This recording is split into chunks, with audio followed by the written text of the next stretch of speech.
สำบายดีพ่อแม่พี่น้องป้องป่าย FC เบิร์ดสู่ขู่สู่คนยินดีต้อนรับสู่บ้านตาลสุมวัดปทุมทองหนองกระทามบ้านขาวขาวสาวงามพี่น้องเสียแต่น้ำท่วมจริงๆน้ำกับบริท่วมทุกปีโดนๆจังท่วมทีหนึ่งเคยเห็นบ่พี่น้องบ้านตาลสุมหรือว่าเคยยินแต่ในเพลงเมื่อนี้ข่อยสิไปถ่าย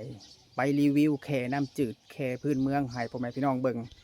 บางคนก็สิเคยเห็นบางคนก็ยังบ่ทันเคยเห็น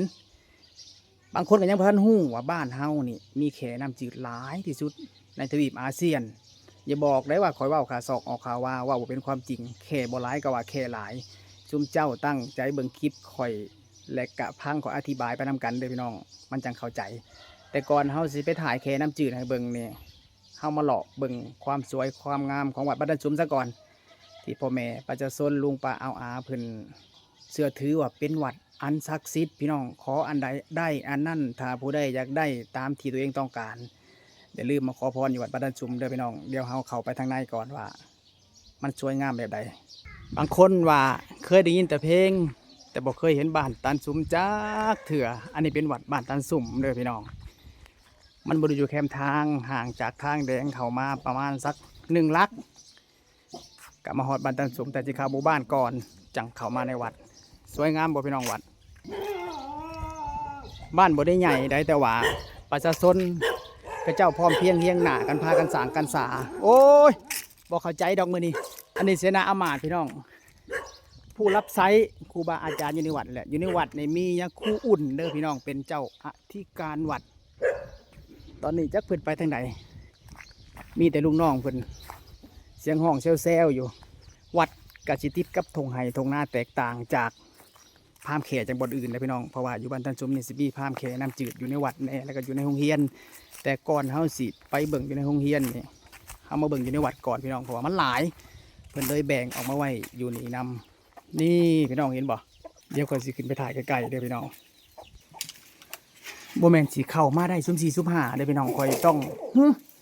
ฟังเสียงอันนี้ต้องเคยได้ยินแขห้องพี่น้อง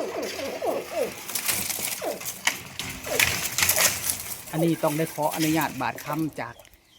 เจ้าหน้าที่พศกรได้ครับจังเขามาถ่ายได้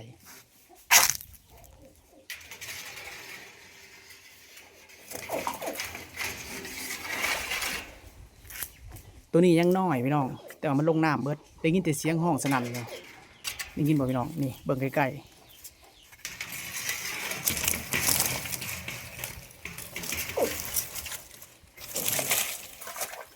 บ่อนเพิ่นอนุบาลลูกแค่เด้อพี่น้องบาดมันหาอยู่หากินเองได้ประมาณสัก6-7 โลเพิ่นก็ปล่อยคืนสู่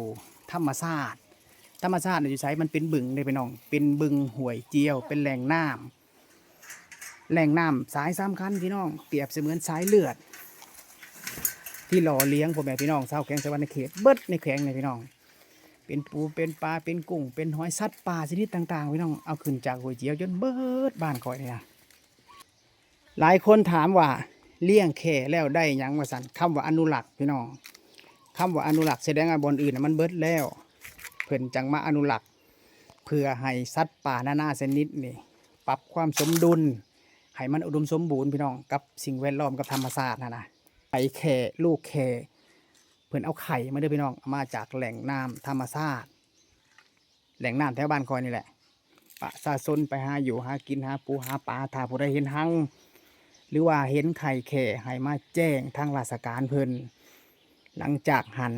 ทางหน่วยงานเพิ่นก็สิแต่งตั้งเสนาอามาตย์ลงไปกวดเบิ่งว่าแม่นแท้บ่คันว่าแม่นแท้เพิ่นจังไปหาซื้อหมูน้อยมาต้มให้มันสุกซะก่อนเอาไปครอบไปไหว้เจ้าที่เจ้าทางของตาบ่เห็นพี่น้องจังเอาไข่มันขึ้นมาไว้บ้านบ่ได้ไปเอามาไว้ซุ่ม4ซุ่ม5ได้พี่น้องเป็นหยังจังว่าเอาหมูน้อยไปครอบเพิ่นคันเอาหมูใหญ่นะเงินบ่พอพี่น้องต้องเอาหมูน้อยดีกว่าต้มให้มันสุกก่อนได้มีแต่อยู่บ้านตานสุมนี่บ่พามแขมันมีหลายบ้านพี่น้องแต่ว่าบ้านตานสุมนี่บ่อนที่ทำการของเจ้าหน้าที่พี่น้องบ่อนบ่อไข่แคบ่อนอนุบาลลูกแคบ่อนปล่อยแขคืนสู่ธรรมชาติบ้านเมื่อใดเพิ่นปล่อยคืนสู่ธรรมชาติข่อยสิมาถ่ายให้พ่อแม่พี่น้องเบิ่งอีกเทื่อหนึ่งเด้อซ้ำที่เห็นนี่อยู่ในอ่างนี่ประมาณสักเกือบ100พี่น้องหลอกหนึ่งนะ ล็อกนี่ก็สิประมาณ100โตวส่วนล็อกนี่หลายเด้อพี่น้องมันยังน้อยซ้ำปมือนี่แหละ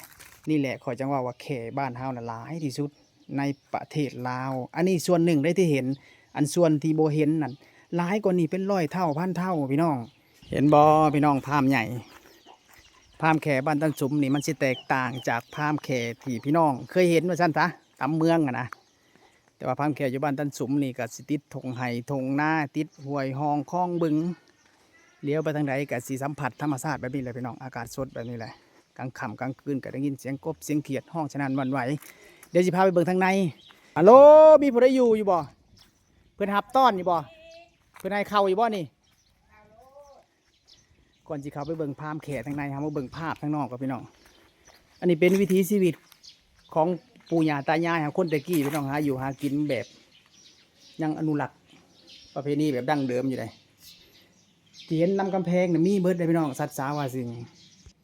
ไปก็เลยพนักงานตอนหับไปใช้เบิดเลยเรียกว่ามีทางในบ่จัง